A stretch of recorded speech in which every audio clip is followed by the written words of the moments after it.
Capítulo 36.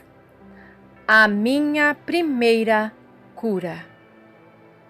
Tive o mais perfeito pai que uma jovem pode ter. Aos meus olhos, papai não podia cometer nenhum erro. Ele era o meu ideal. Ele nunca me bateu e nunca precisou fazê-lo. A única coisa que tinha de fazer era demonstrar seus sentimentos por intermédio do seu olhar. Mamãe não hesitaria em me punir quando fosse preciso, mas papai me punia deixando-me saber que eu o havia magoado. E a mágoa era pior do que a surra de mamãe. Quando eu era pequena, costumava ter horríveis dores de ouvido. Mamãe colocava óleo de oliva em meu ouvido e usava todos os remédios caseiros que conhecia. Mas a coisa que melhor aliviava a dor era quando papai voltava do trabalho, me pegava no colo em sua cadeira de balanço e deixava que eu encostasse a orelha dolorida em seu ombro. O meu pai, Joey Kuma, foi prefeito da pequena cidade de Concórdia, Missouri. Ele havia sido fazendeiro, mas depois se mudou para a cidade. E foi na cidade que eu nasci, a terceira de seus 4 filhos. Quando eu tinha 14 anos, nasci de novo na igreja metodista, a igreja de mamãe, e fui batizada nas águas na igreja batista, a igreja de papai. 2 anos mais tarde, fui chamada para pregar. As minhas primeiras experiências na pregação ocorreram em Idaho. Eu ia de comunidade em comunidade, algumas vezes tendo de pedir carona. Eu procurava um prédio vazio, anunciava o culto, colocava os bancos e o povo vinha, estritamente movido pela curiosidade para ver uma adolescente de cabelos ruivos pregar. Se eu encontrasse um prédio de igreja abandonado, eu saía perguntando até achar o proprietário e então pedia permissão para realizar os cultos. Normalmente, a minha congregação era composta de um punhado de fazendeiros de Idaho, cuja única razão para me deixar usar a igreja era que eles não podiam pagar a um pastor de tempo integral. Algumas vezes eu dormia em um quarto de hóspedes quando era convidada, ou em um pequeno cômodo que eu mesma alugava. Certa vez, quando não achei lugar para ficar, dormi em uma casinha de peru, enquanto realizava os cultos noturnos em uma igreja abandonada, localizada no cruzamento de uma pequena comunidade rural. Mas eu estava cheia de entusiasmo e senti que podia trazer o mundo para Deus. Minha única tristeza foi que meu pai nunca me ouviu pregar. Ansiei pelo dia que papai pudesse estar no auditório e ver a sua filha atrás do púlpito. Aquele seria um grande dia. Demorou 1 ano antes que eu pudesse planejar uma viagem de volta para casa. As viagens eram caras e eu precisava de todo centavo para comprar folhetos e espaço nos jornais. Mas passei alguns maravilhosos dias do verão com os meus pais e minha irmã mais nova, que ainda estava em casa. Então peguei a estrada novamente. Em dezembro, eu já estava no Colorado.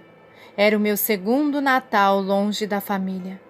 E os convites para pregar estavam começando a chegar e eu não podia parar agora.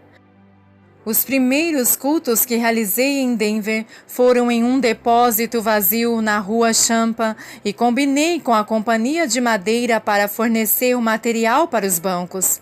A proprietária do Cities France Hotel, a senhora Holquist, alugou-me o quarto 416 por $4 por semana.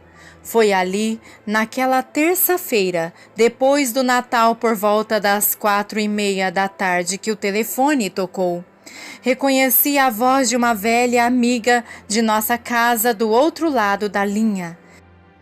Catherine, seu pai está ferido. Ocorreu um acidente. Ferido? Muito grave? Perguntei ansiosa. Sim, ela me respondeu com um soluço. Diga a papai que estou saindo agora. Vou voltar para casa. Eu tinha comprado um velho Ford V8 e joguei algumas coisas no porta-malas e peguei a estrada. Somente Deus sabe quão depressa eu dirigi naquelas estradas cobertas de gelo, mas tudo o que eu conseguia pensar era em meu pai. Papai estava esperando por mim. Ele sabia que eu estava a caminho. O tempo piorava enquanto eu dirigia de Colorado para o Kansas. As estradas estavam cobertas de gelo e nevava, mas eu não podia parar para comer ou descansar. Quando me encontrava a 160 quilômetros de Kansas City, parei em uma cabine telefônica ao lado da rodovia deserta e liguei para casa. Minha tia Belle atendeu. Aqui é Catherine. Diga ao papai que estou quase chegando em casa. Mas Catherine, tia Belle respondeu com uma voz trêmula. Ninguém lhe disse nada. Disse o quê? Respondi, sentindo o coração bater loucamente em meu peito. Seu pai está morto. Ele foi atropelado por um carro dirigido por um universitário que estava indo para casa para as festas natalinas. Ele morreu quase que instantaneamente. Fiquei atordoada. Tentei falar, mas as palavras não saíam. Meus dentes começaram a bater de maneira descontrolada e minhas mãos tremiam enquanto eu permanecia inconsolável naquela cabine telefônica, cercada pela neve que caía. Posso me lembrar apenas do vento cortante congelando as lágrimas de meu rosto, enquanto voltava cambaleando para o meu velho carro e retomava a viagem para casa. Tenho de chegar lá, pensei. Talvez isso não seja verdade. Os quilômetros seguintes foram como um pesadelo.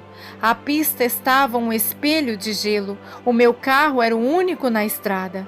A noite caiu e a luz das lanternas dianteiras de meu carro refletia em minha direção uma espécie de parede branca cegante bem à minha frente. E eu chorava tentando controlar o carro na pista de gelo, vitrificado. Papai não pode ter morrido. Foi apenas um terrível pesadelo. Se eu ignorar isso, vai desaparecer. Eu pensava a todo momento. Todavia, não desapareceu. Quando cheguei em casa, o corpo de meu pai estava em um caixão aberto na sala de nossa grande casa, na rua Main.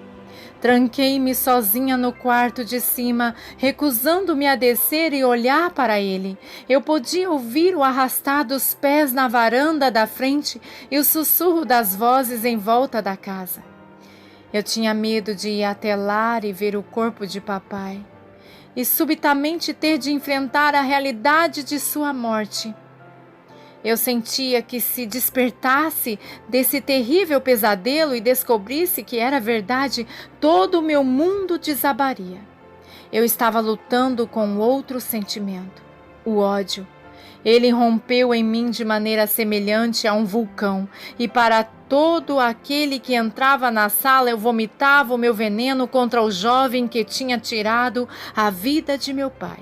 Eu sempre fui uma pessoa feliz.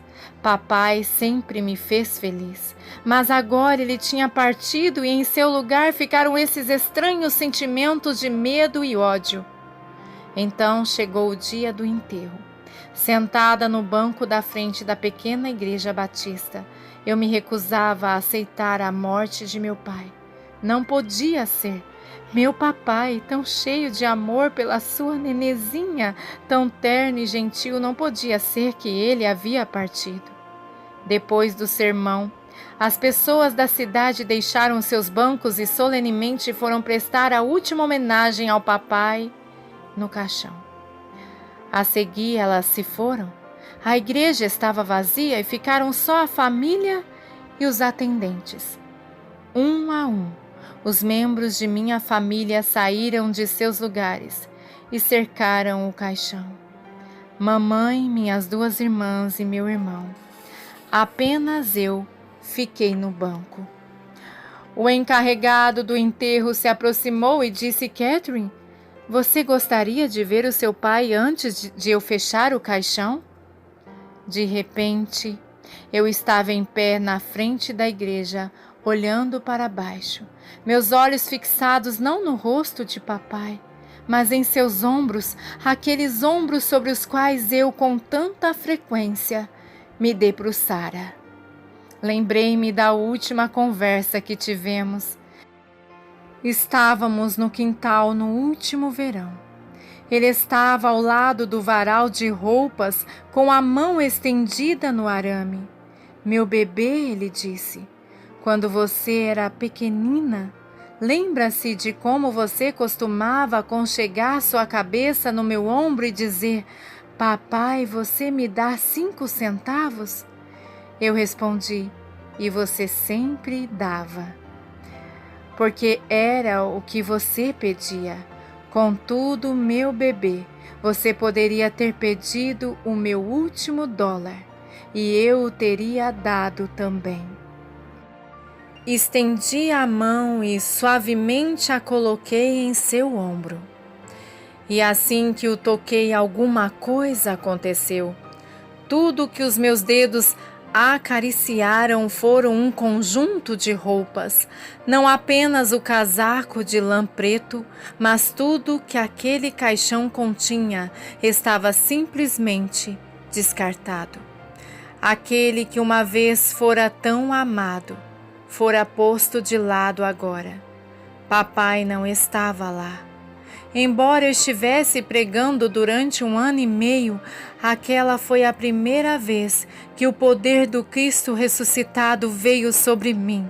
De repente eu não tinha mais medo da morte, e assim que o meu medo desapareceu, também o meu ódio se esvaneceu.